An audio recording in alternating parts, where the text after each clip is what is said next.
আজকে 12ই রবিউল আওয়াল, ইংরেজি 16ই সেপ্টেম্বর, বিশ্বনবী প্রিয় নবী হযরত মুহাম্মদ মুস্তাফা সাল্লাল্লাহু আলাইহি ওয়াসাল্লামের জন্মদিন উপলক্ষে মাদ্রাসা গাউসিয়া হাফিজিয়া নিজামিয়া দুমুটা আসলার এর ছাত্র সহ শিক্ষক মহাশয় থেকে শুরু করে কমিটিবৃন্দ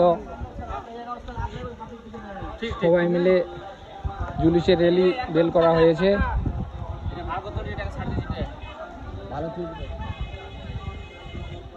এদিকেও বৃষ্টি পড়ছে পাতলা।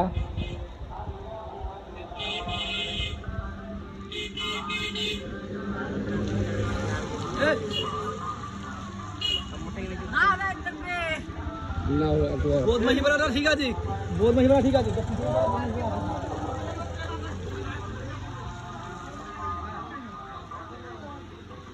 শেষের একটা কইরে